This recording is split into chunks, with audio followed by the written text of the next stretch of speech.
did everybody get the minutes and had a chance to look at it? And if you did, are there any changes that needed to be done by the minutes? No? Okay, can I get a motion to adopt the minutes as distributed? I'll move it. I'll second it. All in favor? Aye. Any opposed?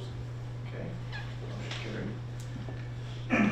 All right, we have, there we go. We have Mr. Perkinshaw here, and we have a presentation of a plaque to Eagle Scout Scott Kyle Goodale for a scout project in Lysander Park. Yep. Just so that everybody knows, I just want to thank Kyle for his Eagle Scout project in choosing Lysander Park. He built a community library for anybody that visits the park. You can take a book, leave a book, and it's going to be up there next to the playground. It's already up there now, and this is just a little thank you to Kyle, so I appreciate it, Kyle. We'll get a picture next to you with the supervisor.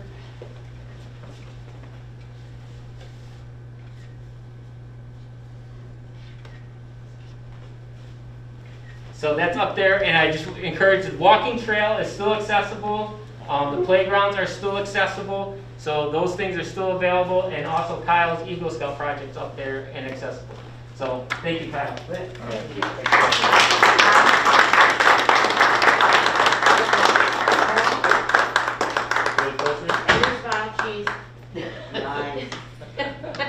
Superstar.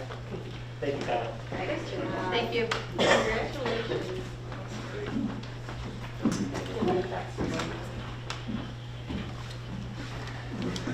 Okay, very nice. If anyone has a chance to look at it, Kyle did a very nice job on it, and I'm sure people will get some good use out of that project.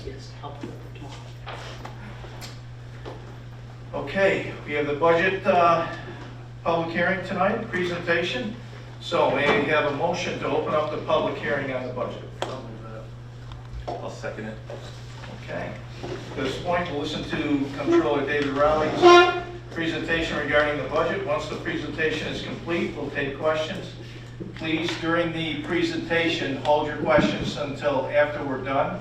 And then once we're done, you'll have plenty of time to ask questions of Mr. Rowley or me or anybody else on the board. All right, good evening. First of all, in case there's a handout on the table, if anybody's interested in getting the slide presentation in paper that we're going to be giving tonight. So if you want that copy, it's on the back table.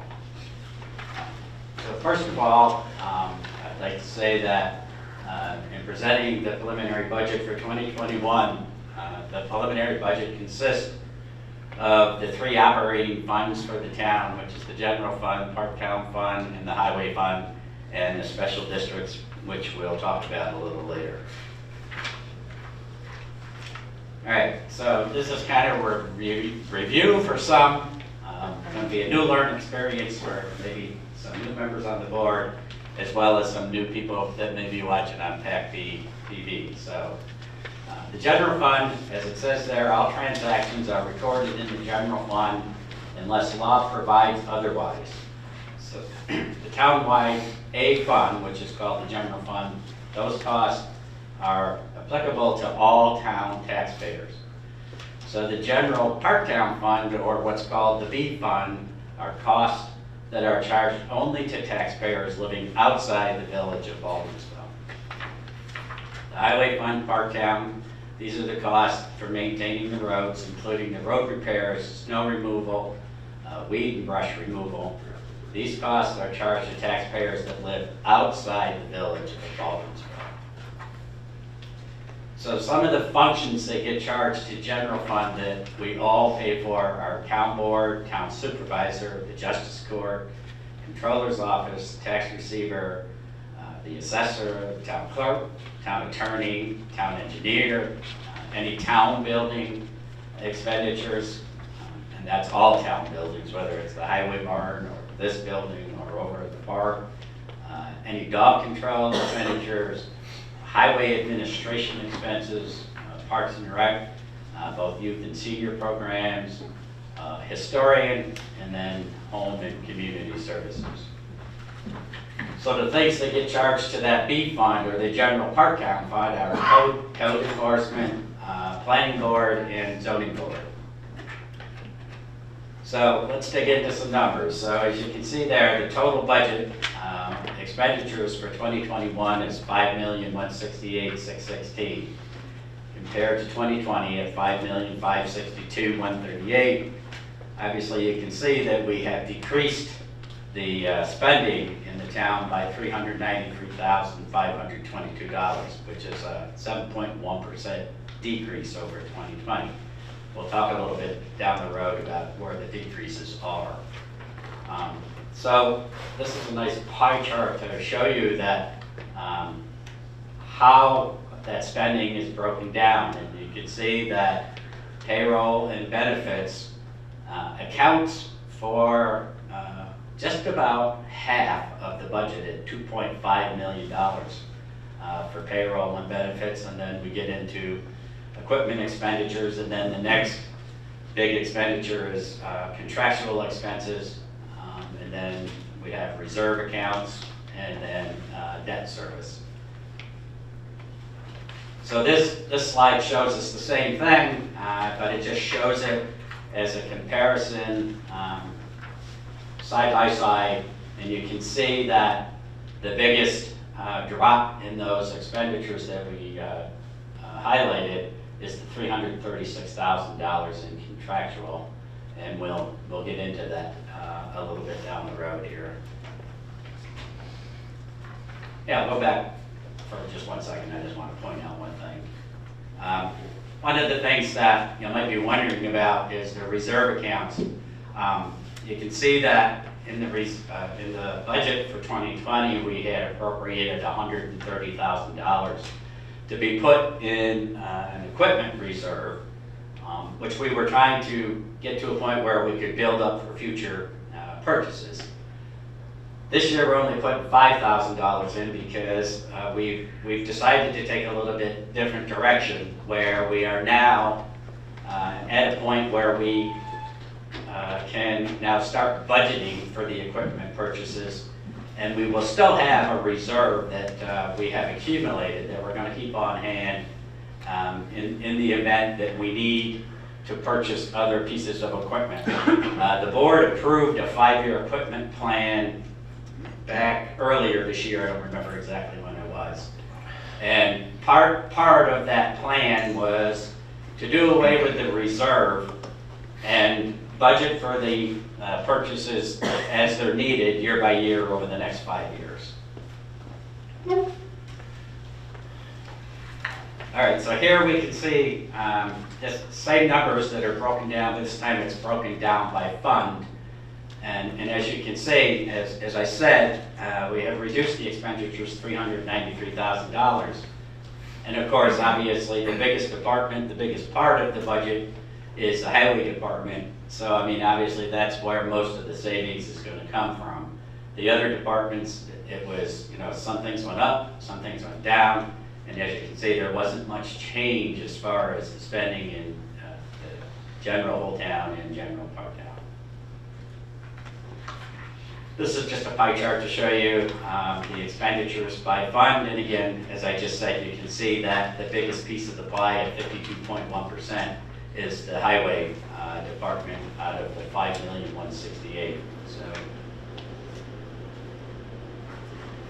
So there's 3 sources of revenue that we need to balance the budget. One of them is other income, and other income are things like pilot agreements, interest and penalties that we collect on tax payments, franchise fees that we get from Verizon or Spectrum, department incomes for town clerk fees, for dog licenses, those types of things, engineering fees, any parks fees, any rental income that we may have from fines collected through the court. We get mortgage tax money, we get some state aid as CHIPS and AIM funding. So then the second source of income is, okay, so we have rainy day fund, or what's called a fund balance, and you decide after you know what your expenditures are, you know what your other income's gonna be, how much of the fund balance do you want to comfortably apply towards the next year's budget, and then still leave yourself with an unappropriated fund balance, which we'll talk about on another slide. So when you know those two numbers, that leaves you with the tax levy or the property taxes. All right, so here we can see that there's a decrease in the other revenue income of $199,000, which is quite a bit of decrease. But again, we're in the COVID era, right? So, I mean, for example, this year, we did not open up the spray park. We didn't do any parks programs. Every department income is down. So obviously, we had to look at that for 2021. So we looked at, obviously, each department's income is going to be down, as well as, thank God we don't get a lot of funding from the state, but we do get some funding. We get CHIPS funding, we get what's called AIM-related payments. And there was so much talk this year about, are we going to get them? Because obviously the state's having problems, the county's having problems. And we were lucky, we got our CHIPS funding in early and we didn't get any reduction. But there was talk back and forth. Are you going to get it? Are we going to get it? Is it going to be less? So obviously the governor has come out and said that, most of us can probably expect only 80% of any funding that we receive from the state. So we've taken that into consideration as well. So any funding that we do get from the state, for example, like CHIPS, we typically get around $130,000. I think we dropped it down to about $103,000. Now, if there is no reduction, that's going to be good for us during the year, and we'll be able to reflect that as we put the budget together for 2022. So again, this shows you by fund and the reductions. And hold on.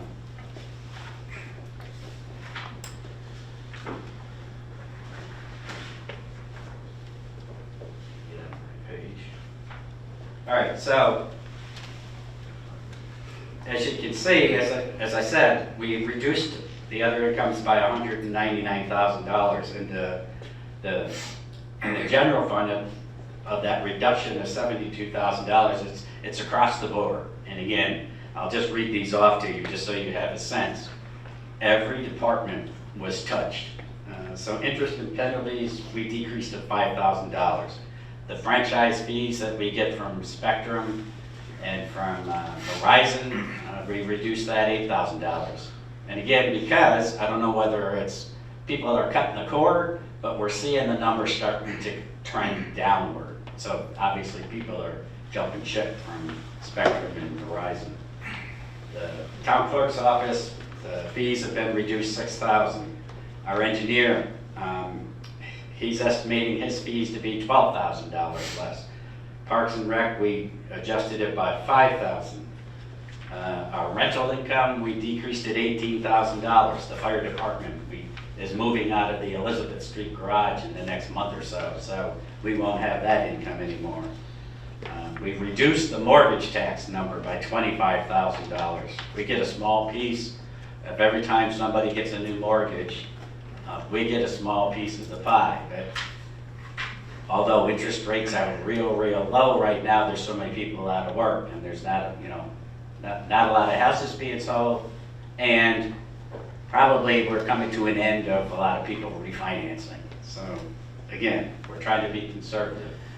The state funding that I talked about, what's called AIM-related payments, we've reduced that $15,000 in the event that the governor goes ahead and reduces any payments by that 20%.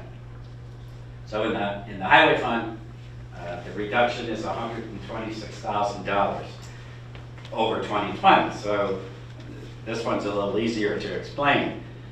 We got a $30,000 grant from the county to work on Mont Road, which they're working on now, so obviously we're not going to have that grant again. Interest income is coming down because interest rates are terrible again. So we adjusted that by 6,000. In 2020, we had a payment that we brought in from the incentive zoning for Patchett Road. So we had budgeted $170,000 that we received from the developer in 2020 to help with the road projects. So we don't have that $170,000 again, we only have $73,000 of it left. So we're bringing that in and that'll wipe that out. And then along with the comment that I made about the AIM-related payments from the state, the CHIPS payment, which is funding that we get from the state of New York to work on our roads, we've reduced that by $26,000 in the event that the governor goes ahead and reduces all payments by that 20% number. Okay, I'll leave it there. All right, so then that second piece that we talked about is, all right, how much of the fund balance do we want to apply towards the 2021 balance, or budget, excuse me. So the first column obviously shows you what we're estimating the fund balance is going to be at December 31st of this year. So I go through a calculation. We look at the beginning fund balance. I prorate where the revenues are going to be as of December 31st. And then I do the same thing on the expenditure side to figure out, okay, this is where we're going to be at year end.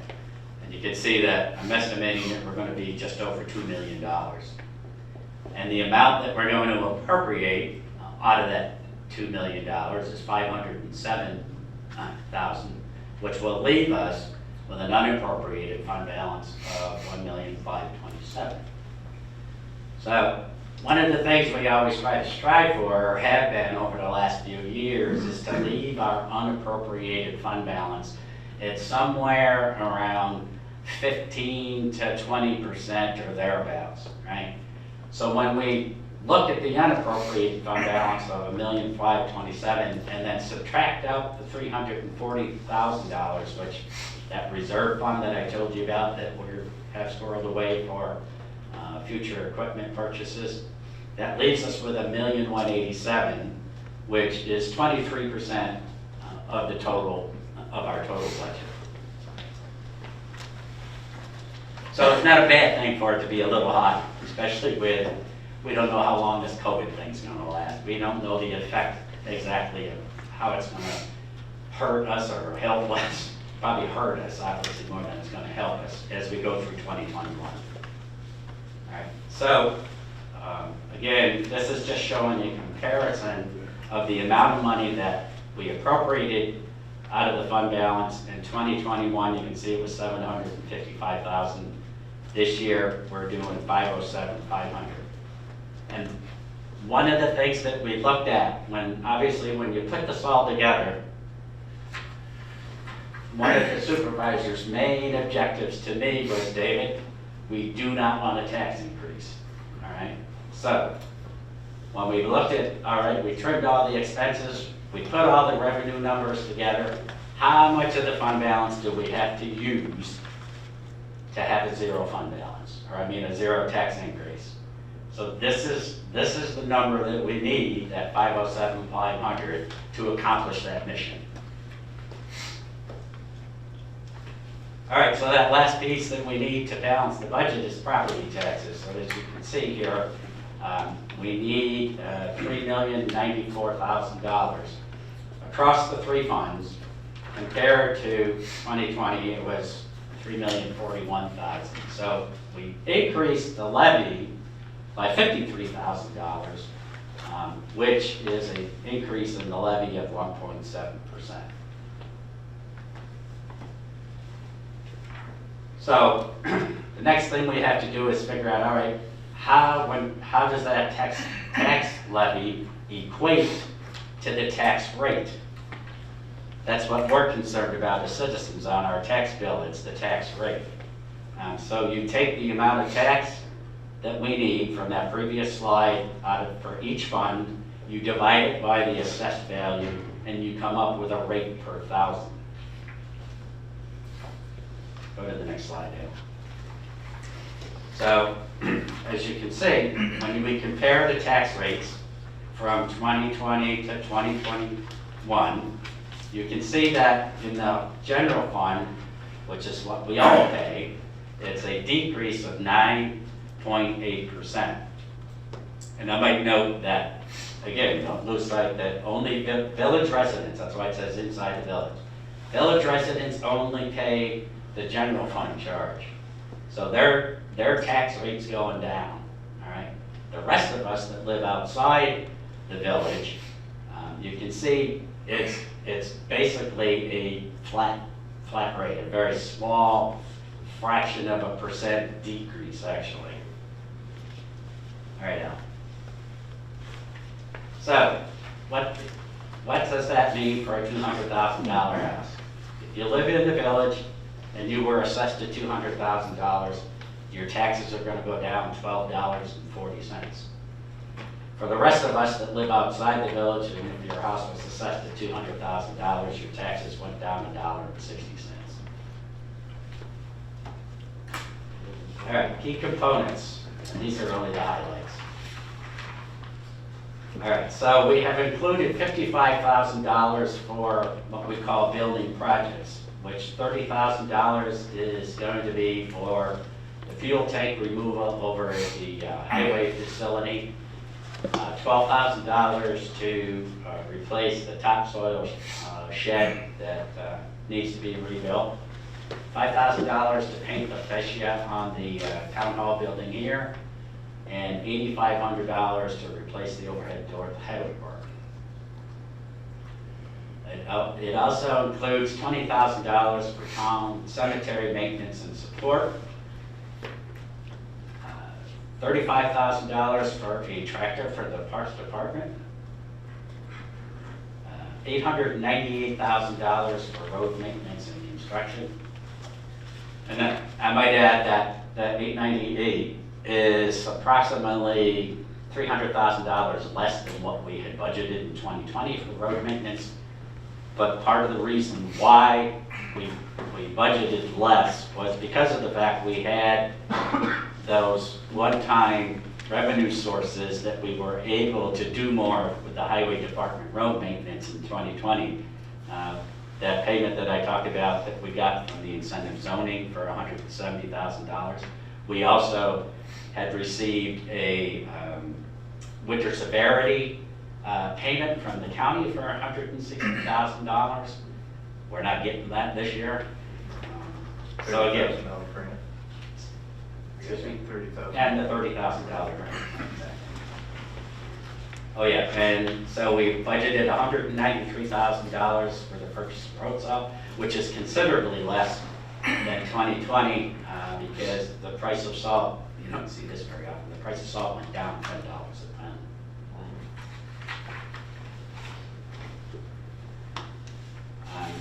And again, so as I mentioned previous, we are now have a 5-year plan for the pieces of big equipment that we're going to purchase, and we are budgeting for $233,000 for equipment purchases.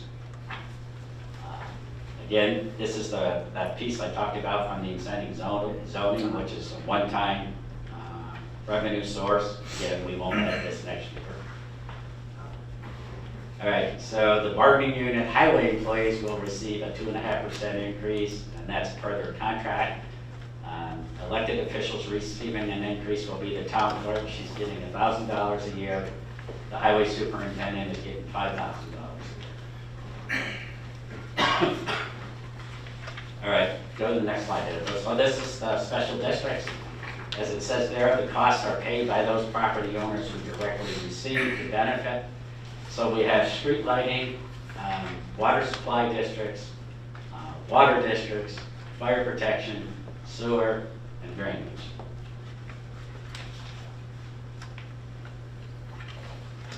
Give me 1 second.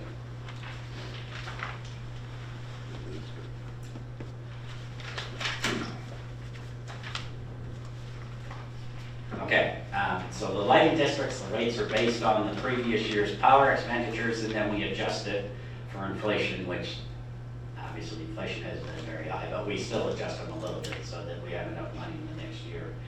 The water supply rate is determined by the annual hydrant fees and any lease agreements that we have with Aqua The water districts, the rates are set to cover the annual maintenance charges and any debt service within the district. And then sewer rates are set by the previous year's maintenance costs provided by OCWEP.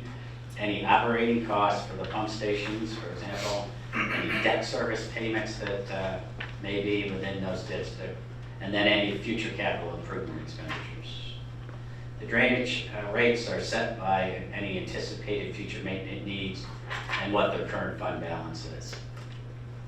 And then the fire protection, we only have one fire protection district. That rate is set by contract amount with the fire company. All right, so again, this just shows you each lighting districts, water supply, water districts, fire protection, sewer, drainage. They all, obviously, we have to figure out what the expenditures are based on the formulas that I just went over. None of them have any revenues. So obviously, some of them may wind up with a little bit of a fund balance, and there's no reason for us to keep it, so we appropriate it to those particular districts, and then the rest of it has to be raised by taxes. That's it. Okay. Any questions regarding the budget from anybody? I'll ask again. No questions? Okay. You want me to Mr. Rowe? stay back here? No, you can come up. Come up and get on camera. In the back of my head, which is what most people probably prefer.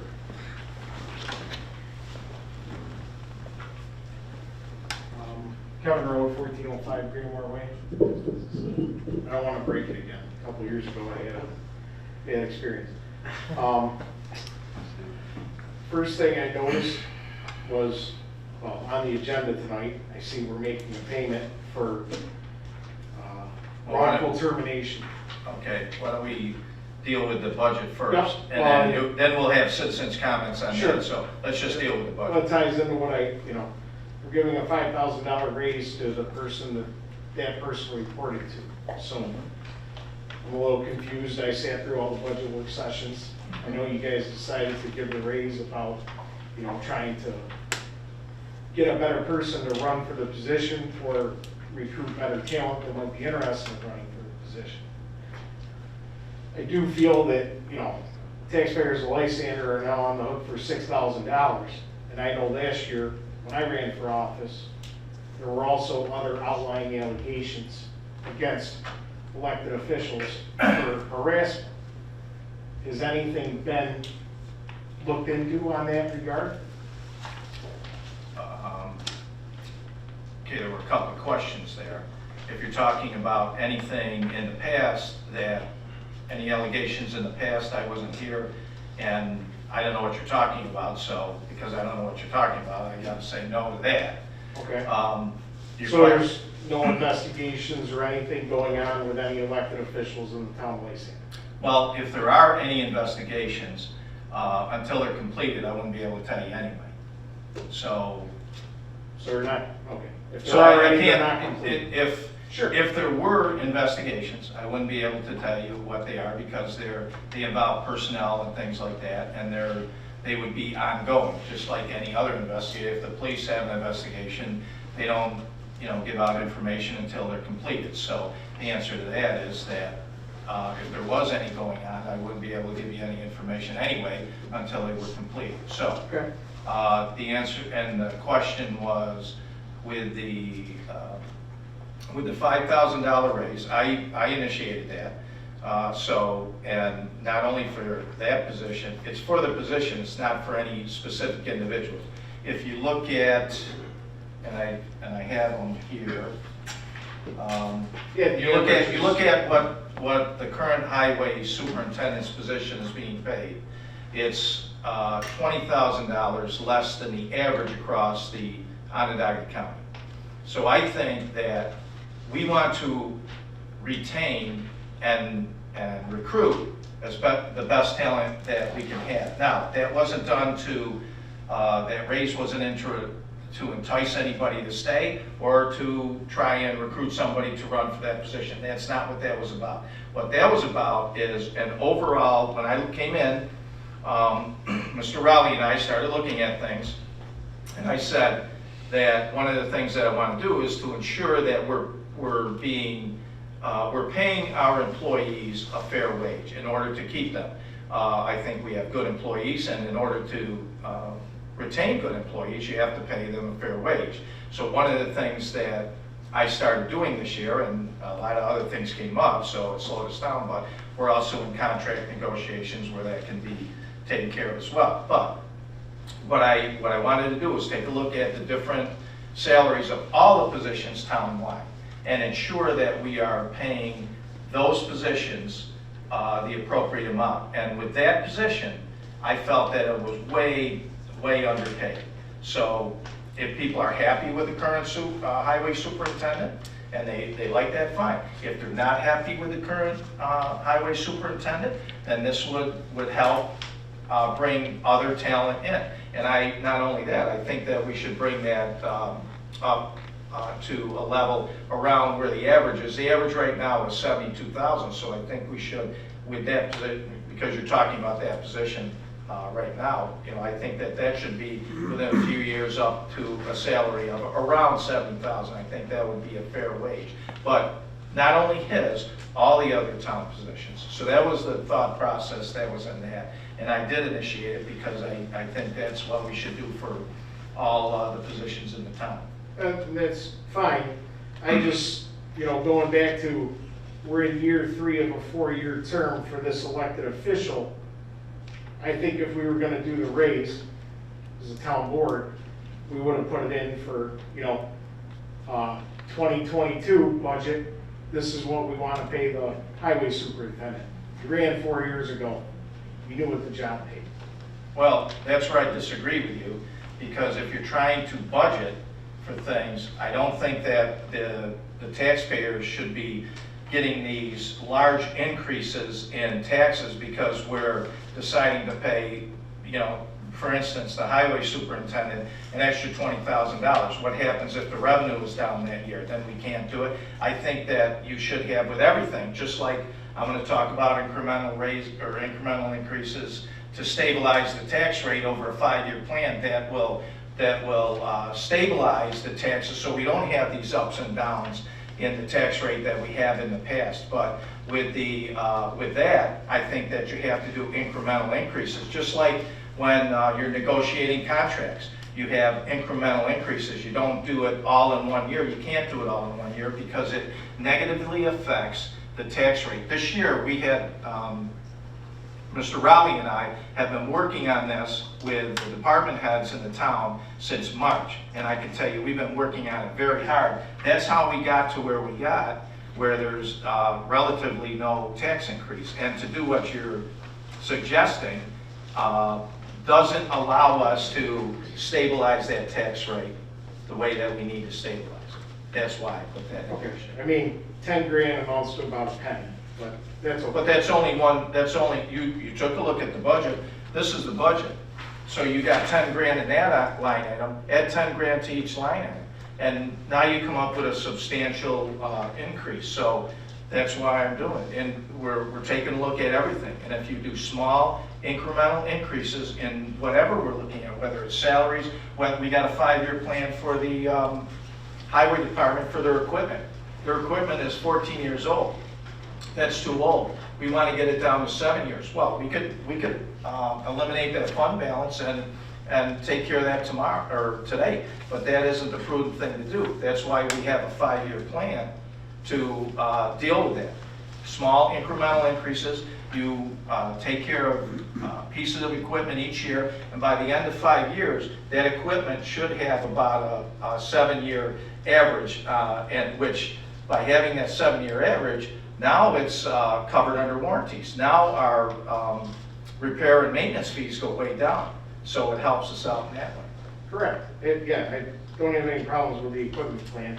That was 40 years of, poor management by our previous town boards. Can't fix that. We gotta fix it now. Well, we can fix it, and that's what we're doing. Right. We can't fix what happened in the past, is what I meant. The fund balances, it looks like we're using, you know, a little more to cover, you know, a tough year. But, you know, our estimated fund balance is gonna sit at 23%. Seems a little high in a town, you know, we don't know what next year's gonna bring. But I know for years there was an argument, 15, 20%. We're pushing 23. We're definitely over the high end of what a lot of board members that are left here were ever looking at. Just wanted to bring that to your attention for next year. Well, no, I agree with you with that. 23% is too high. That fund balance actually should be somewhere between 18 and 20%. Really shouldn't go below 15%.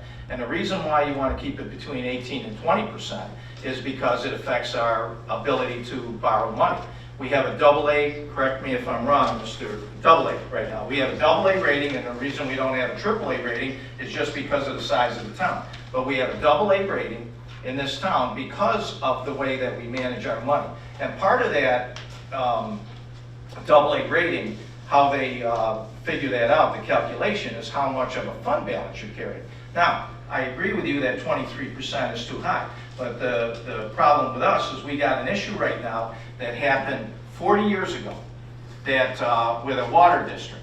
And the issue was because at the time, now, I don't have all the details, I haven't read it. I haven't read the whole thing yet, but it appears that at the time that a building was put over the top of a water district, and if anything ever, or not a water district, a water line, water main. Now, that building over that water main, if it ever blew, it would cause problems to that business. Well, who's going to be on the hook? The town's going to be on the hook. So we're going to have to take care of that. Now, when taking care of that, who's going to pay for that? Normally, the water district has to pay for it. Well, that's going to amount to, I think it was like $500 or $600 per household for 15 years. I don't want to do that. So we're in the process of researching if we can pay out of that fund balance for that, because the people in that district should not have to pay for a blunder, a mistake of that somebody else did 40 years ago that they had no control over.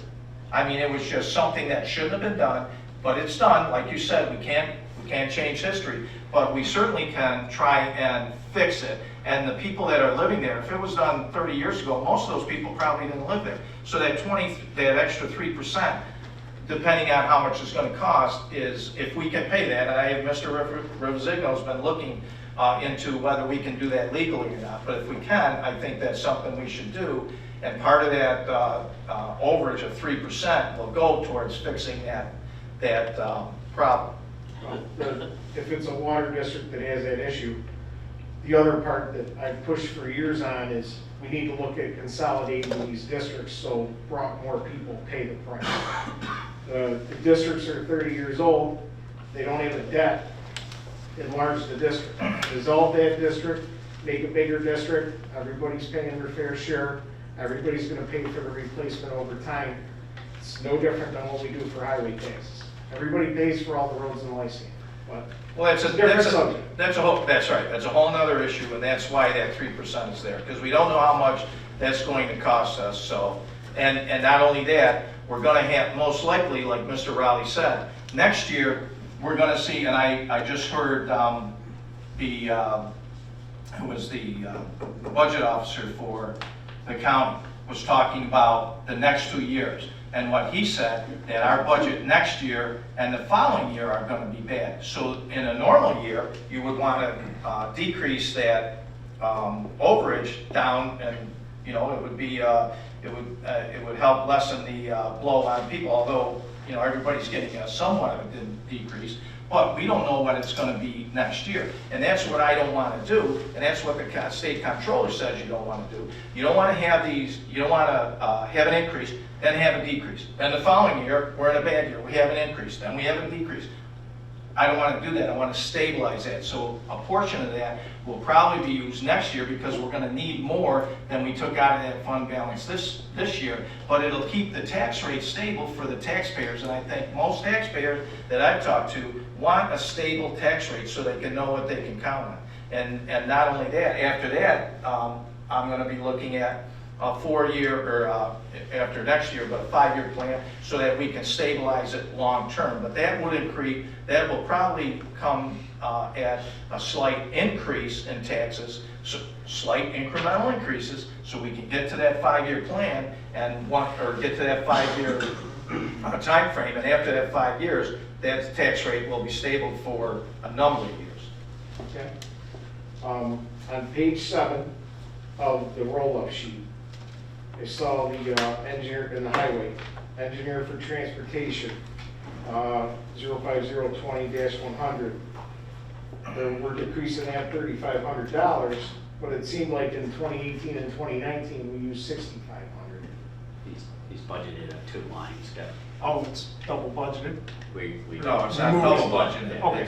Okay. There's That's one, fine. it's, the number is 8,500, right, Mr. Yeager? I think for I the, think it's 7,000, but we split. okay, yeah, we split it between Half the of it- half of highway it the highway and the half town, of it so it's, the general Right. fund, but the general fund portion comes back in revenue from special district works. Okay, very good. I was just Yeah. wondering how we weren't gonna. Yeah. No, that's- no, that question came up without a good one. Okay, my only other thing, I saw in codes, we've got $4,000 for mileage. You know, we're doing these things with all these different vehicles. See, the parts truck we're returning only has 1,000 miles on it. What does the codes officer, does he have a magnet that he puts on his own vehicle? How do we know that's the codes officer driving around town? Okay, If I'm the not sure codes what the officer, question is.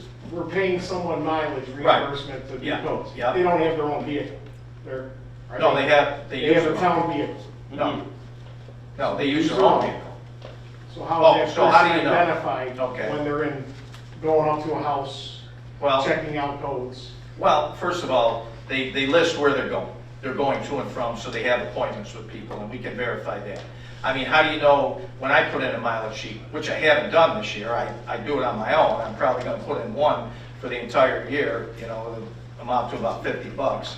But, you know, how do you know where I go? Oh, You know, no. you have to rely. It's, yeah. But what you're saying is, with some people, we have to rely on that they're honest people. And they have appointments in their book. So if there ever was a question, well, you know, you didn't use this mileage that day because you were up in Alex Bay.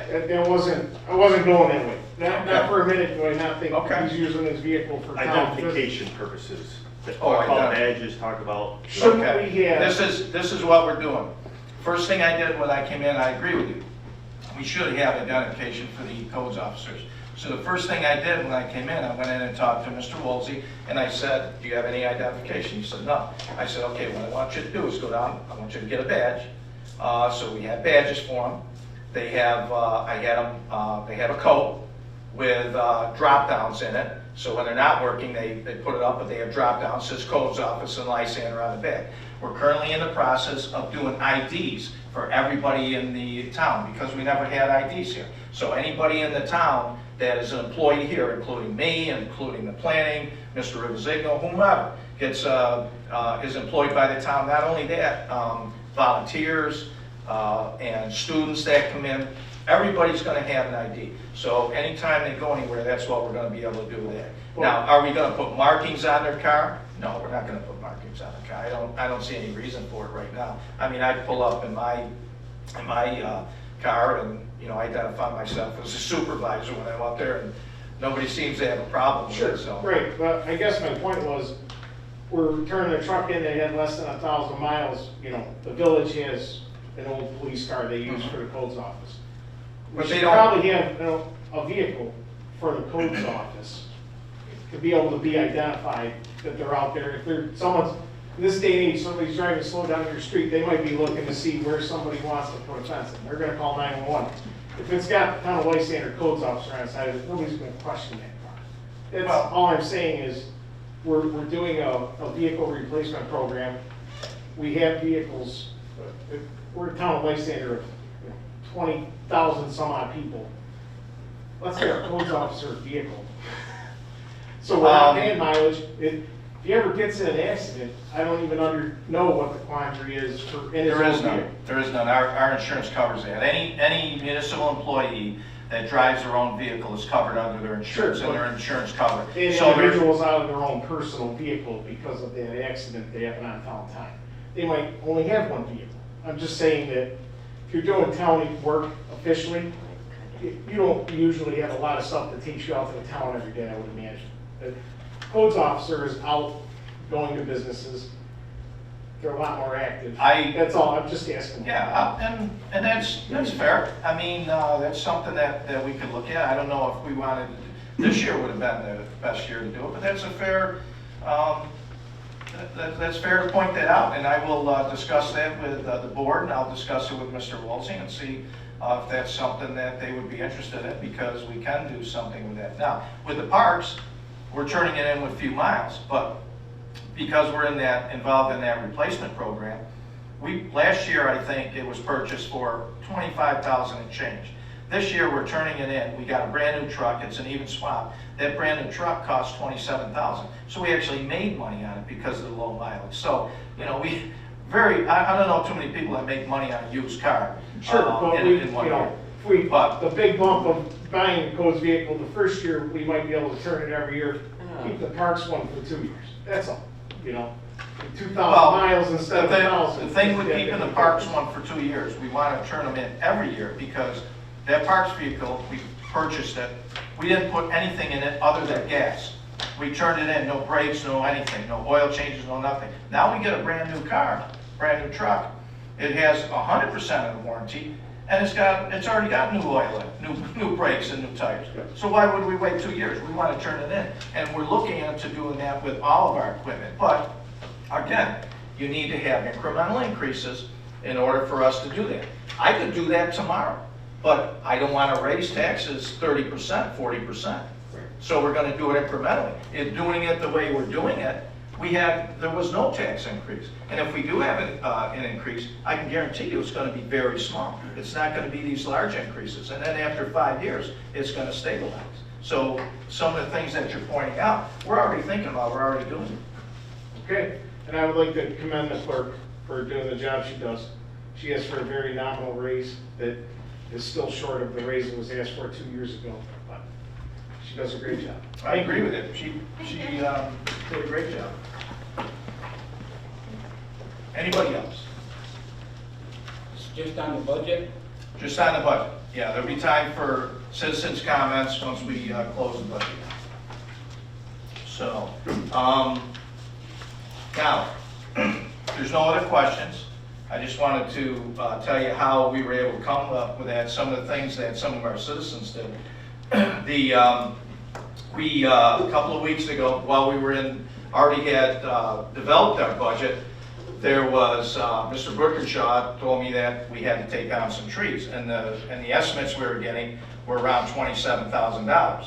Well, we went out and that number to me was too high. So we went out and we started looking at what we could do. Mr. Moore suggested I call Josh Allen from CNY Crops, which I did do. So make a long story short, Mr. Allen is going to take those trees down for $3,500. And the reason he's doing it for $3,500 because by law, we have to pay prevailing wage. So all we're doing, we're paying him, he has employees coming in, we're gonna pay him the difference between what he normally pays them and the prevailing wage. That amounted to about $3,500. Other than that, he was going to do it for free. So he's doing a big favor for the citizens of the town of Lysander. On top of that, Stan Dombrowski from Timber Trees.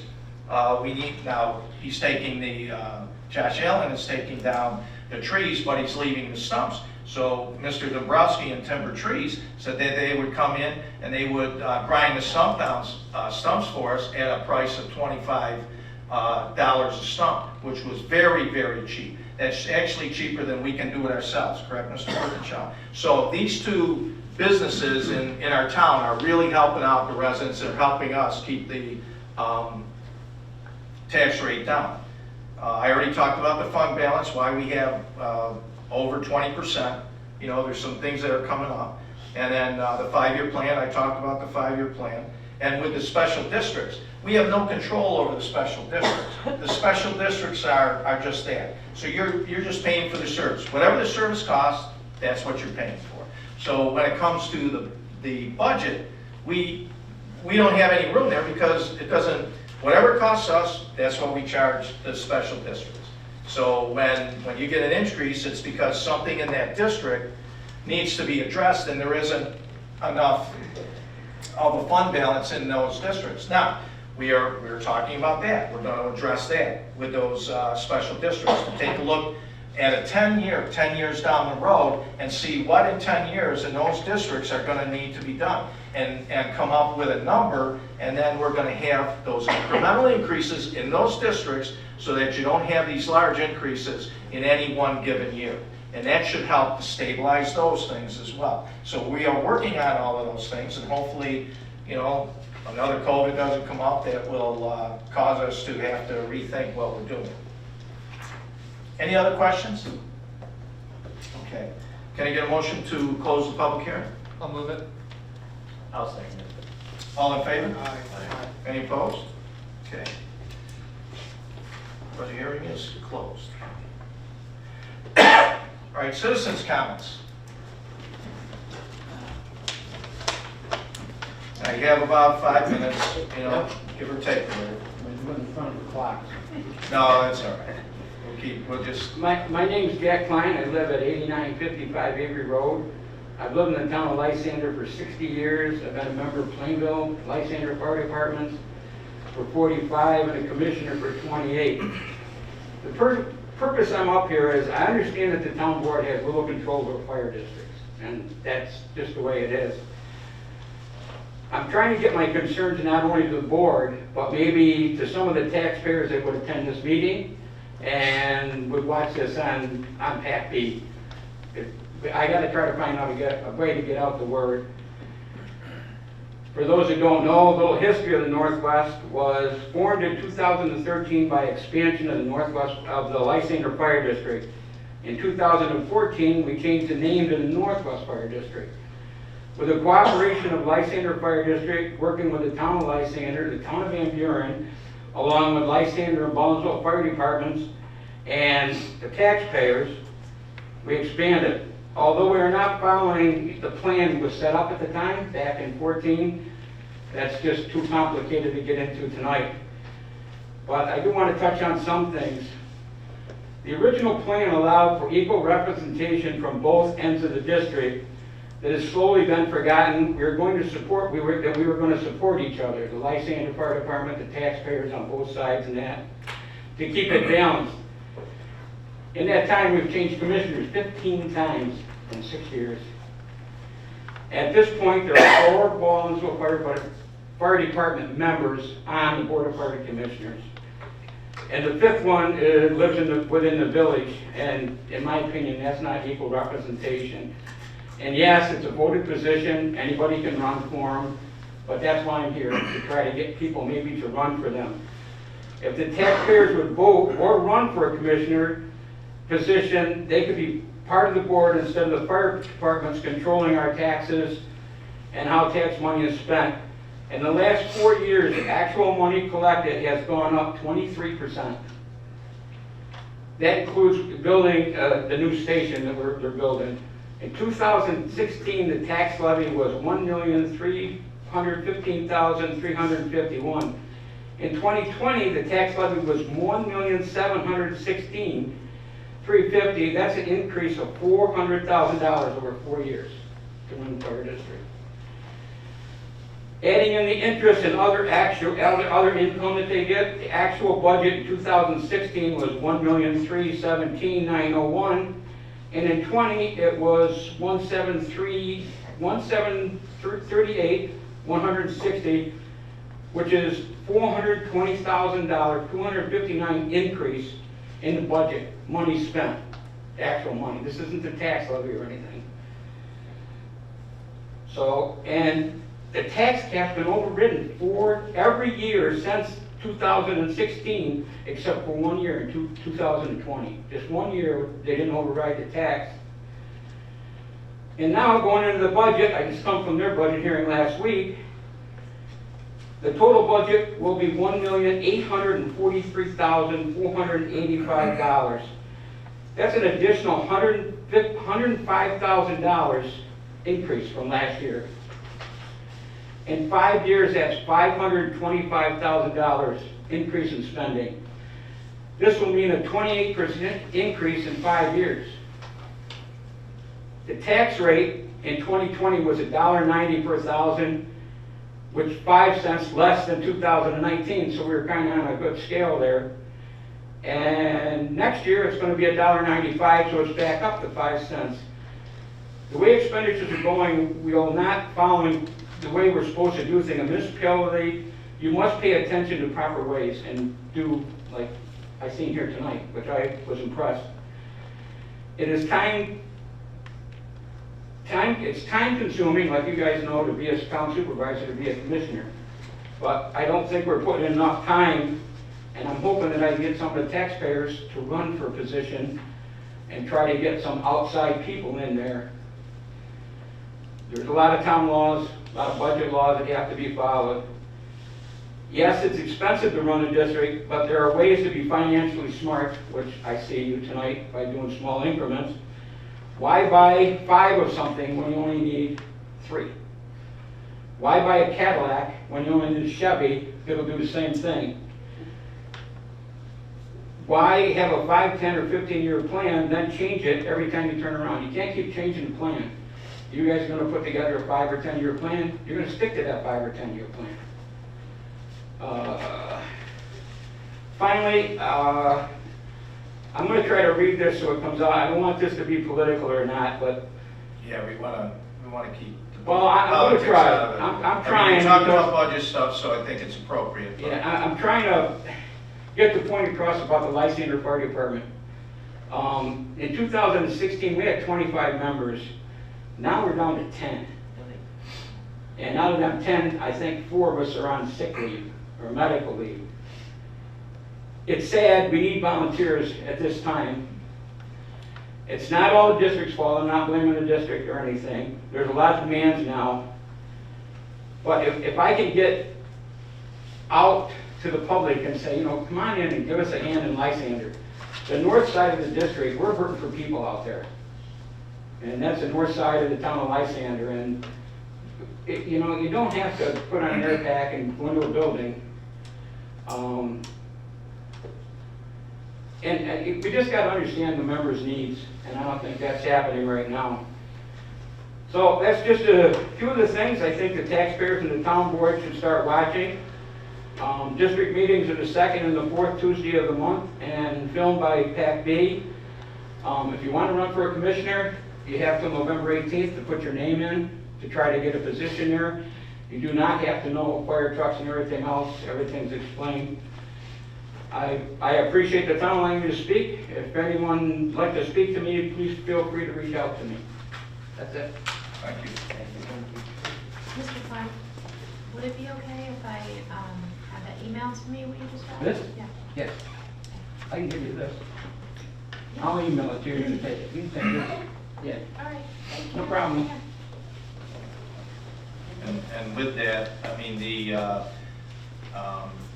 speaking, I'm going to speak for myself, but I think the board will agree with me. Anything we can do to help the fire service, because you know, I think it's important. I mean, we're lucky to have volunteers here. It keeps the tax rate down.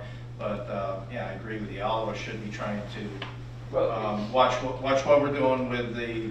And I'm not going to criticize anybody because I haven't seen their budget, but I mean, we should all be doing that. But anything that I can do personally, or the board, that we can do to help with recruitment or help with That's the fire right now district. is the biggest problem. See, the problem is you have 2 fire departments in one district, which everybody knew was going to be a difficult situation.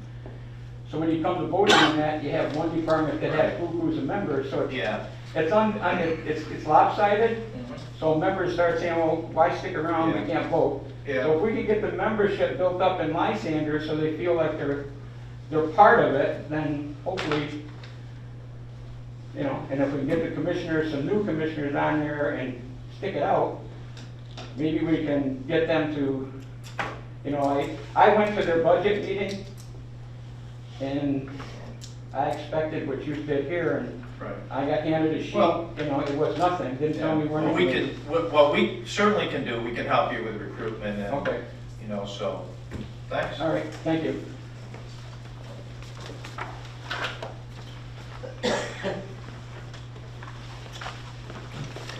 Mr. Wicks, it sounds like your plate is full, Alright. so you're doing a good job. So. Well, thanks. Hey, good evening. My name is Charles Wright. I live at 3017 Camerdale Road. I've lived there since June of 1999. I'm here to ask, is the only recourse for a resident to get the town to enforce their codes and regulations is to bring a lawsuit against my town? That's why I'm here. So let me give you a little background here. In 2005, Gloria Drive development was built behind Camerdale property. As part of the development, a drainage district was established and a drainage swale easement was built behind it between that and Camerdale, installed, and it was approved by the town. Over time, the swale has deteriorated. So there's obstructions that have been placed in the swale. The swale has, the water channel in some parts has disappeared, and so drainage doesn't flow down that swale as originally designed in 2005. So over time, I began getting more water in my property, and some of my neighbors got water too. I'm just here to talk about myself, really, and the town. So in late 2017, after experiencing one of these flooding conditions, I met with the highway supervisor, Gene Dinsmore at the time, and the highway supervisor, Mr. Yeager, to look at possible causes of my water issue. They walked the swale in the easement, and they both observed where a property owner behind me had built gardens and constructed concrete mulch pits in the drainage easement. And Mr. Yeager stated, and I quote, "They can't do that. I will send them a letter to have this removed within 30 days, or the town will remove it and add the bill to their taxes." So a few months goes by, we get another weather event, I experience more flooding. So I called back the highway supervisors, now Mr. Hole. He came out and he videotaped water coming down part of the swale, hitting this obstruction and going into my neighbor's yard and directly into my yard. He said he would talk to the town engineer, but I did too. So I met with him. And Mr. Yeager said to me, "Chuck, I completely dropped the ball on this, and I'm sorry. I will send a letter to these property owners." Apparently a meeting occurred between the town engineer and these owners, and it was decided that the town would put a small dirt berm to direct water back into the swale, not sure, and that nothing else would be done. So I met with the town supervisor, Mr. Saraceni. He brought the code officer, Mr. Woolsey, and the town engineer to walk the easement. When they got done with that walk, Mr. Woolsey came to me and said, "There are clearly code violations. There's a 20-foot easement, and it's supposed to be an area clear of obstruction and any debris so water can flow." So the outcome of that meeting was basically, I received a letter from the town engineer that said, "Remove obstruction and debris from the drainage soil." It's not on my property. I have nothing. I'm not sure who else received this letter. I don't know if anything has ever been done as a result of a letter. So anyways, flooding conditions worsened. My property's been devalued. Earlier this year, I met with you, Mr. Wicks. You walked the swale with the codes officer and the town engineer, and you saw the obstructions. I'm an apparent gesture, I think, to appease me, but I think you're a genuine person. I really do. You asked, again, you're an engineer to come and look at the swale. And I think you said, walk the swale. You called me afterwards and said, "Hey, you found nothing? I don't know what to tell you about your water issue." So I met with Mr. Hoy over in Van Buren. And he said, that he received the septic map from the town, and that he only went out and looked at that obstruction, he didn't walk any swale. And I will tell you, on file in the town, and many other places, there's a drainage and a grading map. I think that if we really wanted to get an opinion from an engineer, that we would give him an appropriate document, don't you? I mean, that's it. So, in short, my neighbor next to me, who gets most of that water that comes down into my yard, comes from the swale that comes in. He's lost an established tree from swampy root conditions. He's got another arborvitae that's dying as well. He dug a drainage ditch along his property line down to my property, and he filled it with stone. Behind that, he built a dirt burn, and behind that, he built another burn, and it all comes down to my property. It comes down to my property so he can keep water off of his property.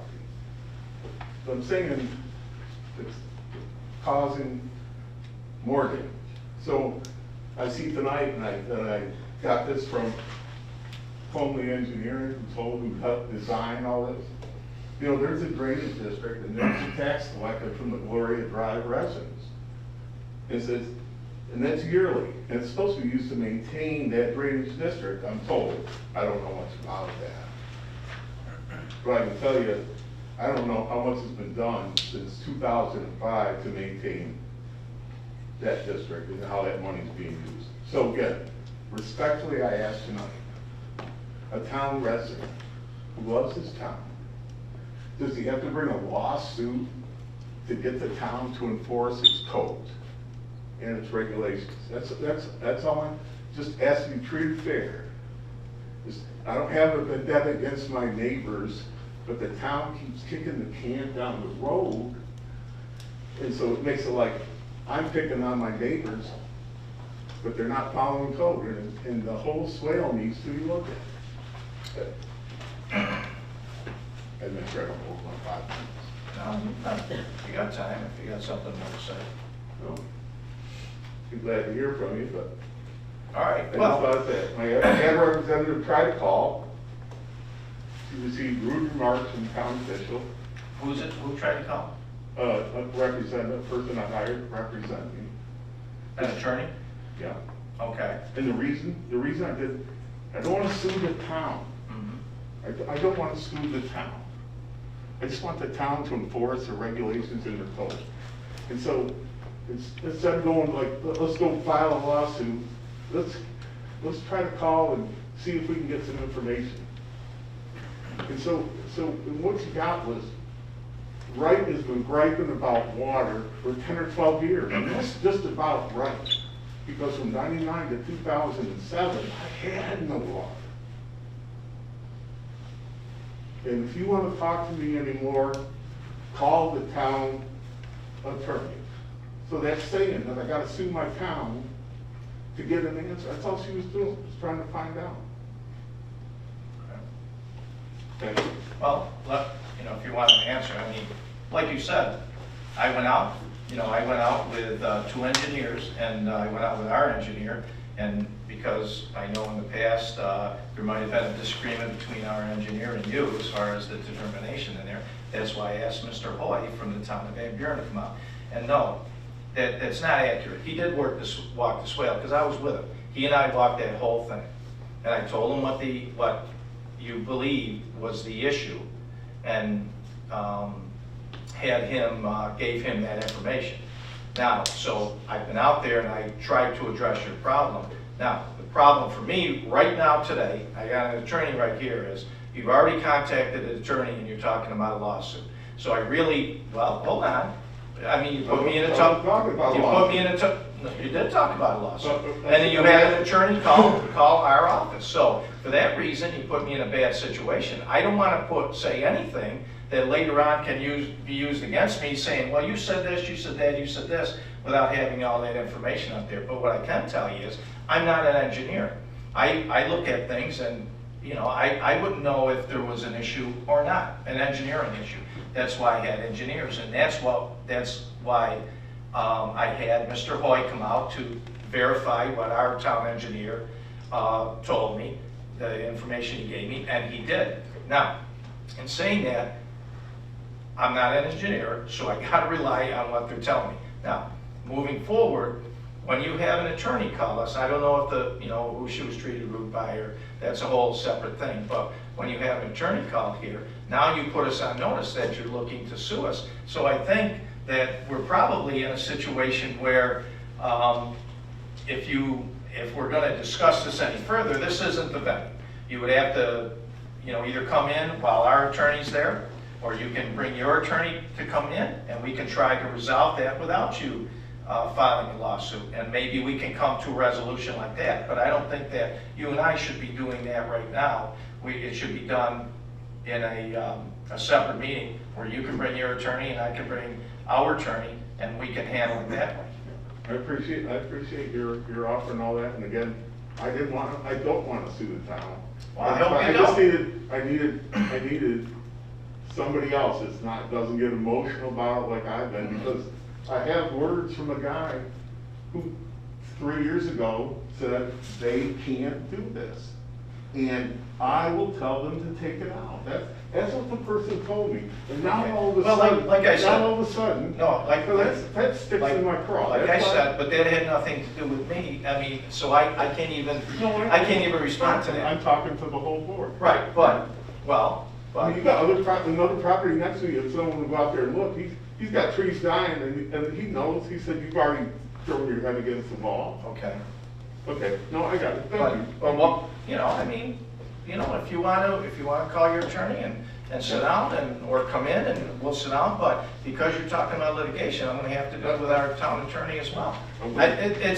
I don't have any other solution to that. Now that you mentioned that, I have to do that. That's my question. It's not Bob and Chuck, it's Mr. Wright and the town of Lysander. So I have to make sure that I'm protecting the town's interest, and that means that I'm not an attorney, so I don't want to say something to you. I understand. I understand. That could get the town in I trouble. understand. Okay. So my question then, I asked it, do we have to, does someone have to bring a lawsuit to get the town to enforce their codes and their regulations?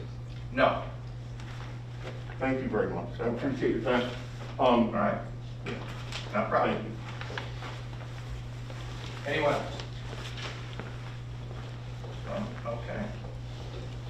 We'll move on to supervisor's comments. I think I had enough, I said enough tonight.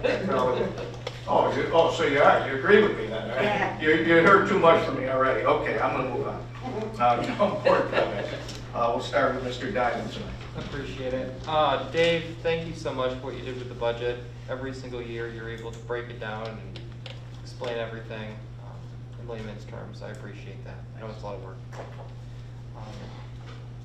I'm so happy and excited that the board has the opportunity to pass a budget that does not raise taxes this year. So many people are out of work. They're struggling to pay bills. This is the last year we should be looking at raising taxes. So I'm very thankful for that.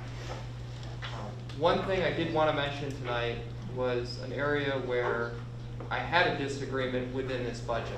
Every budget, every piece of policy, there's compromises and there's disagreements. I just wanted one of mine on the record. What I agree with the supervisor and the rest of my colleagues is that I believe that there's a couple elected positions where the salaries need to be adjusted. And I don't disagree with that. I think that should have happened in years past, and maybe there should have been incremental adjustments in some cases. However, I don't think 2020, when most people that are not in government are worried about keeping their job, I just don't think this is the right year to be giving elected officials who ran for a position a raise. I don't think that's right. I do think that we need quality people to hold positions. I do think the position should be taken care of. I agree that maybe we don't want to raise a position $20,000. in 1 year. I was surprised that the individual asked for a $20,000 raise the year of COVID. I'm glad the town board decided to do a $5,000 raise. It's more reasonable. On the principle, I think we have a hard time saying to the public, I understand you're out of work, I understand you're struggling, we're not raising taxes, but we're giving our elected officials, officers in the town, leaders of the town a raise. I disagree with that. Reasonable people can disagree. It's a great budget. I'm proud to support it. I just wanted my thoughts on the record. That's it. Okay, Thank you. Mr. Moore. Yeah, I'd like to take this opportunity to congratulate Kyle Goodale again for his Eagle Scout. I would also like to thank people who are watching at home on PAC, and I would especially like to thank people who take the time to come to Town Hall, to our meetings. Thank you very, very much. Mr. Jureski. Well, we have a long meeting to get through here. It was a pleasure working on this budget because it definitely kept us on track in terms of keeping the budget as flat as possible, meaning that, prices are going to go up. You're going to pay more for this, you're going to pay more for that. And it happens to us in our own lives. And what I didn't like about what this town board was doing years and years ago was this with budgets and taxes, and what we're on now is this, this gradual slope. And I'm really happy with the two new board members continuing that track. Yeah, I just want to thank everyone for coming out, watching on PAC-B. Like Supervisor Wood said, this is going to be a long meeting, and I just want to thank Dave Rowley for putting this budget together, and looking forward to him doing next year's as well, too.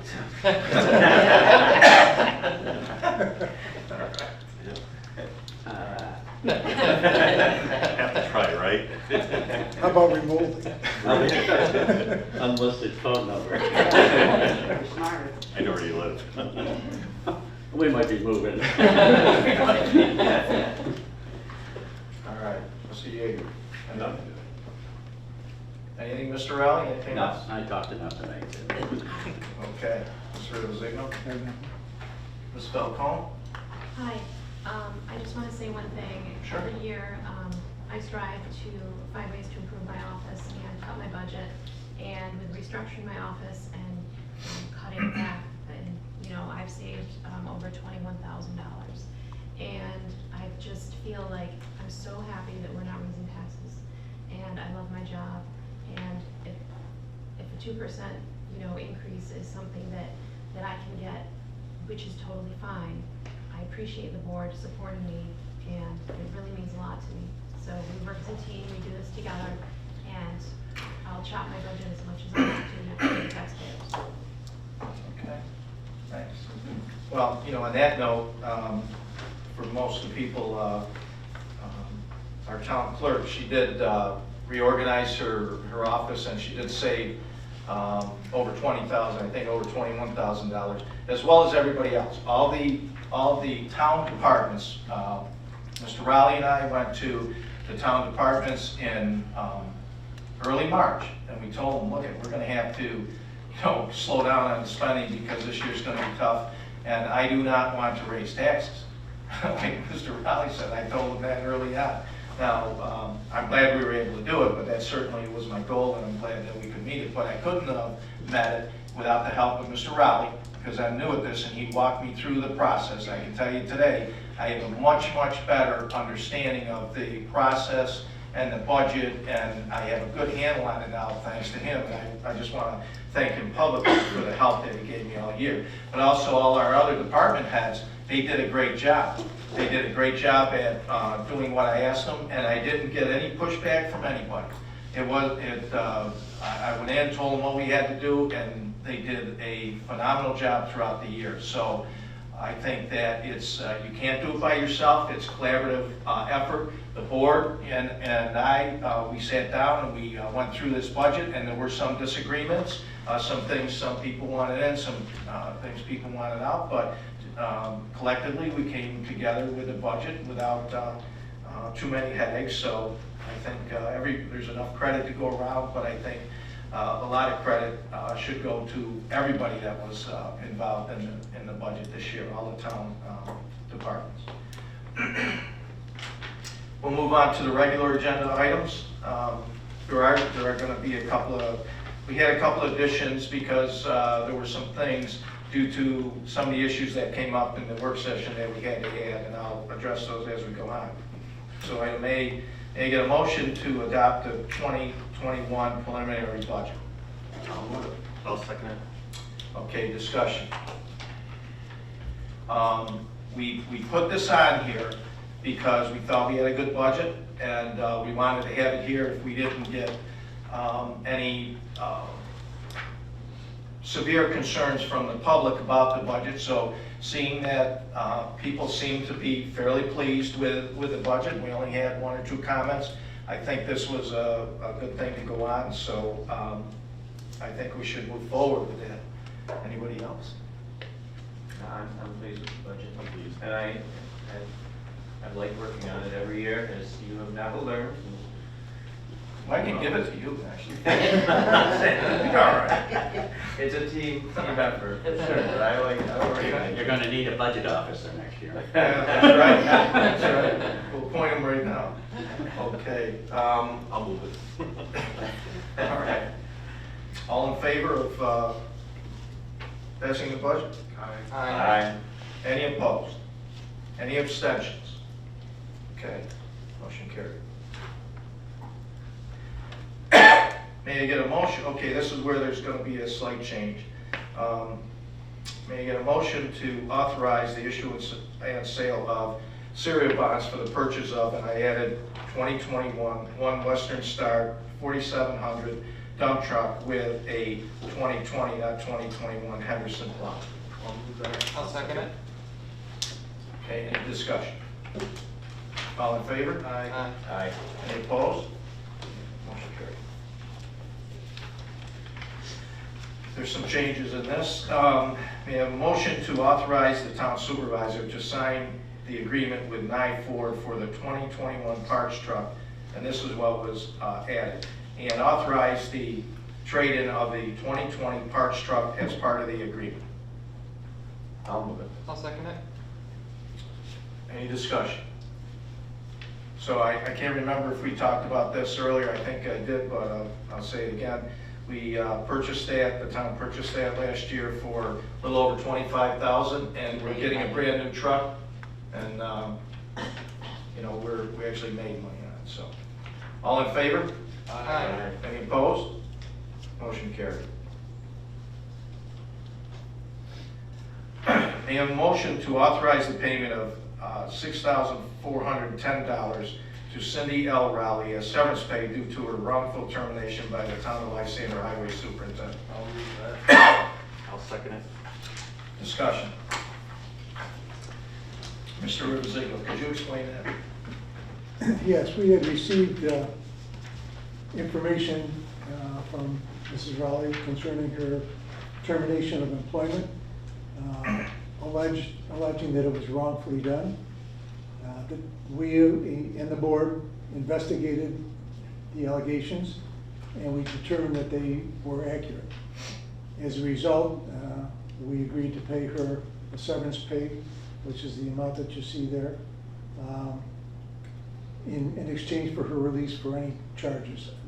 My opinion was that if there were to be a lawsuit involving this, we would have lost.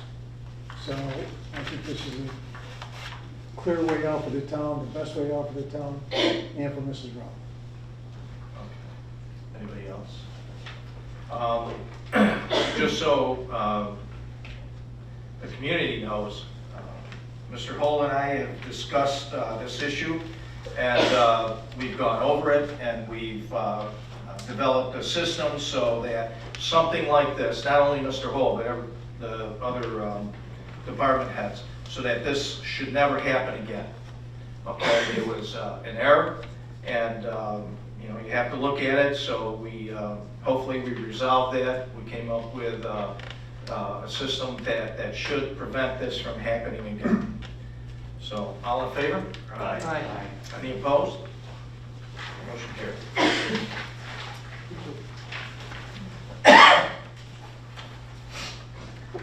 May I have a motion to authorize the town supervisor to sign the Postler and Jackal Court proposal to replace the rooftop HVAC unit for the town of Lysander Highway Garage office space in the amount of $8,379. I'll move it. I'll second it. Any discussion? All in favor? Aye. Aye. Any opposed? Motion carried. May I have a motion to appoint Donald Halstead, Drew Taylor, and Jesse Monteleone as supplemental part-time employees for the Highway Department at the specified rate for the position in the collective bargaining contract. I'll move that. I'll second it. Any discussion? All in favor? Aye. Aye. Any opposed? Motion carries. May I have a motion to reject one quote received for snow removal at the New York State Trooper Barracks for the 2021 winter season and reissue the RFP with all quotes to be received no later than 10 a.m. November 18, 2020. I'll move that. I'll second it. Any discussion? Okay, with this, the reason we're doing this, we got one quote. Correct, Mr. Yeager? We got one quote and we thought it was high. So what we want to do is we want to reject that and send this out and make sure that there's more people to at least take a look at it. And hopefully we get more than one bid. And hopefully we do a little bit better than the first bid that came in. All in favor? Aye. Aye. Any opposed? Motion carried. May I have a motion to rescind resolution number 137 of 2019 regarding the acceptance of Giddings Trail as an official town road. I'll move that. I'll second it. Okay, discussion? Mr. Yeager, you want to explain this one to them? Yeah, so we adopted this back in 2019. We added it to our road inventory list for the New York State DOT CHIPS funding. They have changed the criteria. The resolutions for acceptance of town roads to be included in the CHIPS funding must now state the street name, the length of the street, and the beginning and end points. The previous resolution number 137 in 2019 did not include the beginning and end points. You'll see in resolution I below, we include the street name, the length, and the beginning and end points, which should allow us to add this to our road inventory and get some funding for this street. Okay. Any other discussion?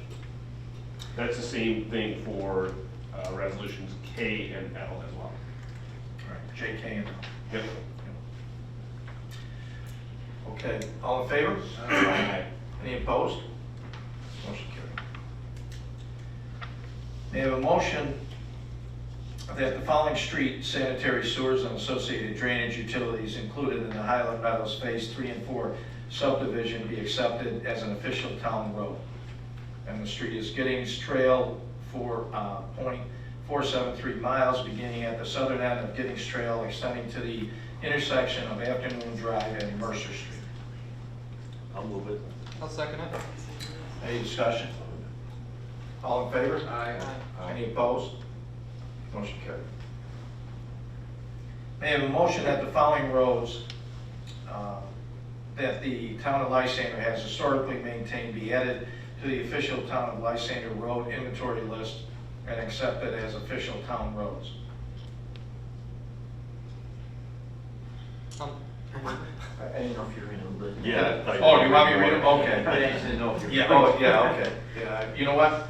I should read it. Cole Road, 0.480 miles, beginning at Plainville Road, proceeding to west to the intersection of Schubert Road and Kramer Road, 0.190 miles, beginning at River Road, proceeding northeast to the dead end. I moved it. I'll second it. Okay. Any discussion? All in favor? Aye. Aye. Any opposed? Motion carried.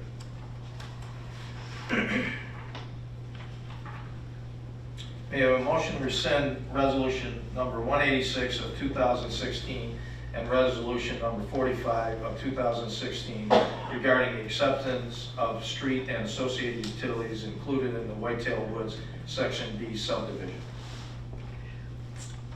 I'll move it. Go ahead, Jeff. I'll second it. Okay. Discussion. Mr. Yeager? This is the same thing as Resolution I. We've been trying to get the DOT to add this on our CHIPS funding list since 2016. It hasn't made it on. And it appears the problem is with the resolution that it did not include a beginning and end point for the street, which you'll see resolution below, L below corrects that problem. Okay. Any further discussion? All in favor? Aye. Any opposed? Motion carries. I have a motion that the following streets, sanitary sewers, and associated drainage utilities included in the Whitetail Section B subdivision be accepted as an official town road. Longbow Way, 0.188 miles, beginning at the intersection of Spikehorn Path, extending east to the dead end. I'll move that. I'll second it. Jeff. Any discussion? All in favor? Aye. Any opposed? Motion carried. May I have a motion to declare the following items surplus from the Parks and Recreation Department. 1987 Ford Diesel 3910 tractor, 6-foot Ford 951 special brush hog. I'll move that. Okay. I'll second. All right. That's what we got. You know, if it's a special brush hog, should be not so special brush hog, right? Okay, any discussion? All in favor? Aye. Any opposed? Motion carried.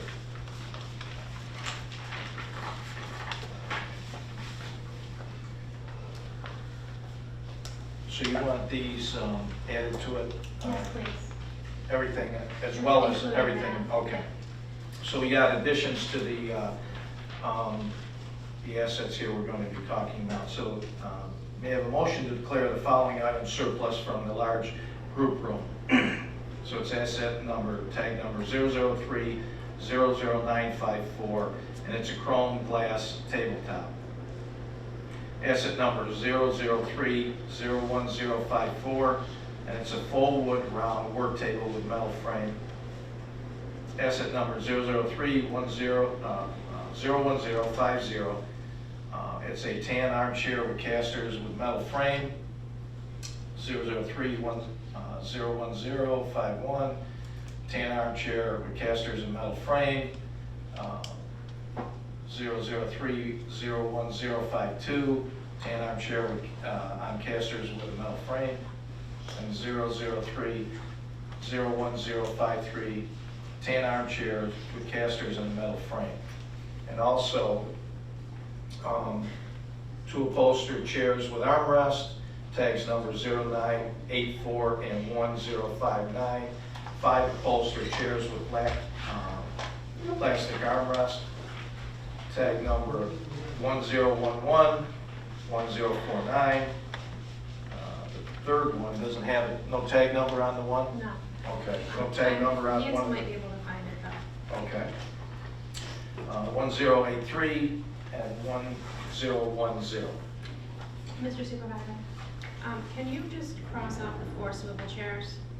Cross out what? The one that says 4 swivel chairs with wheels, because those are the ones that Nancy found that are the first ones that I gave you, that are on you. The first, okay, I still don't, which The one? tan armchairs with caster wheels that you're talking about? Yeah, Yeah. No, what about it? you can cross that out, because those are already on that list, so that Oh. they're on their double. Oh, I see. Oh, I see up here, okay. 5 closest here, all right. Okay. Do we have a motion? I'll move it. I'll second it. All right, any discussion? What we're trying to do is get rid of there's some stuff hanging around the town that we want to try and get rid of. We're trying to replace it with better equipment and things like that. So this stuff has been hanging around. Mr. Birkinshaw got rid of a number of things at the at the park that we actually sold and got some revenue for it. So we have some things here that we don't need, and so we want to get rid of that and, you know, clean the place up a little bit. So, all in favor? Aye. Any opposed? Motion carried. Any new business from the board? Do you have an O? Pardon me, do you have an O, item O? Oh, you're right. Oh. Added that, those were my notes. I did add an item O. May I have a motion for, to have a resolution to have a public hearing to amend Town Code 320-86.2 to read the following. Solar farms and solar power plants shall only be permitted in the agricultural and AR40 zoning districts. I'll move it. I'll second it. Okay, any discussions? I have a question. When do you want to do that, and do you want to approve the publication? Yeah, we should add on as that, and the town clerk to advertise the same. And a date? Yeah, probably the next meeting, the 19th. 19th, with the other public hearing? Yep. Okay.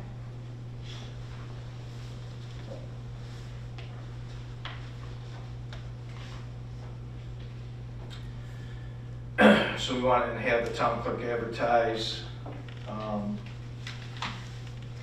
what else? What else needs to be in? The date, November 19th Oh. at 7 PM at Lysander. The hearing, okay, public hearing.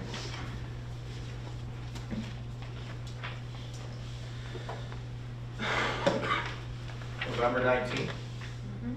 at what time? 7 o'clock. 7 o'clock, okay. So we added permitted in the agriculture and AR zoning districts, and have the town clerk advertise the public hearing to occur on November 19th at 7 PM. Did I get a motion? Yeah, I moved it. Okay. So what this is about, we found there was an issue with our town code. When you're done. Okay.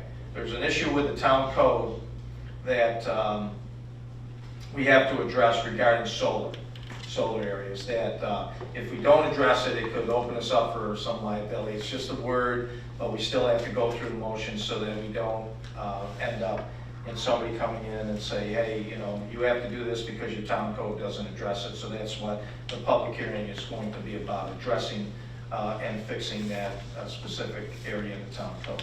Was it relating to this? No. Okay. All right. Any other discussion? All in favor? Aye. Any opposed? Motion carried.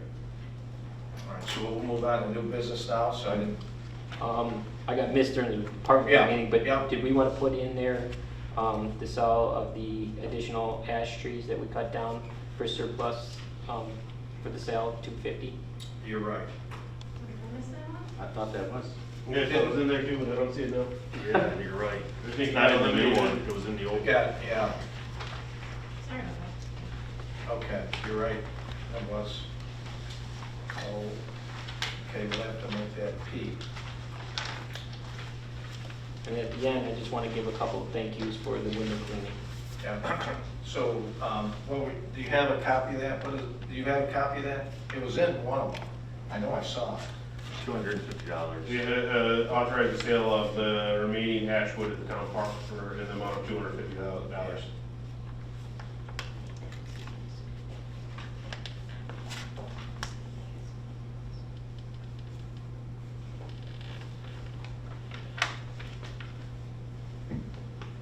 So, okay, this will be item P. May I have a motion to authorize the sale of the remaining ash trees for $250. I'll move that. I'll second it. Okay, discussion. And what that was we have to cut down these diseased trees. The park's personnel cut down some diseased trees, and we put it out to sell it. We only got 1 or 2 people coming in. This was the best offer that we had for $250, so that's why the number's 250. There were only 2, really. You know, and this was high actually, because Mr. Birkinshaw like twisted a guy's arm for an extra $50, I think. So, Hey, Russ. And I understand what this is. How does this relate to the other thing that we talked about? Doesn't. these are in addition, yeah. These are the ones that Jim needs to cut. Right, we did first. Right. So Doesn't. what are the other ones? Are the other ones just gonna be more ash trees cut that were? Yeah, they're gonna be more, right. This guy wasn't interested in those. No. Okay, so any further discussion? All in favor? Aye. Any opposed? Motion carried. Okay. Now new business. Any new business from the town? Board? No? I think Tony wanted to say. Oh, I just wanted to, November 1st, we did our window cleaning, and I just want to give a couple thank yous. Beth Healy from Troop 80 and Troop 80 for their continuous efforts of cleaning the windows. Dina stepped up and helped me here at Town Hall, so thank you, Dina, and from the clerk's office. Jeff Belzak in the Baldwinsville Fire Department. Without Jeff having the water and supplying the water, we couldn't have done it. And obviously, Mr. Kudarakis helped us out too. And he came out on that Monday morning, or Sunday morning, and helped us clean windows. So it's very appreciative. We couldn't do it without the volunteers and doing the cleanup. So I just wanted to give a couple thank yous and have that, let the board know that these volunteers gave us Sunday morning to help with that special event. Also too, I just wanted to point that out with the ash trees, and then moving forward with the surplus items. Hopefully we put that on Auctions International now, that we get some money back from our equipment that we can put towards the purchase of our new equipment. And that's all I had. okay. Also, I want to thank Mr. Birkinshaw. He did a great job on that. If you looked around the town, and my wife was reminding me that when she was a little kid, they always did it, and the kids look forward to it. So that's a great program that we've had for decades. And Mr. Birkinshaw did a nice job on that. And he did me a favor. He assigned my two grandkids to my window. So when I came in on that Monday, I had little notes for my grandkids, and that was really special. So thank you for that. Okay. Anybody else? I don't think we need an executive session. We've been talking long enough. And a motion to adjourn at 8:44. I'll move it. All in favor? Aye. Okay. Meeting adjourned.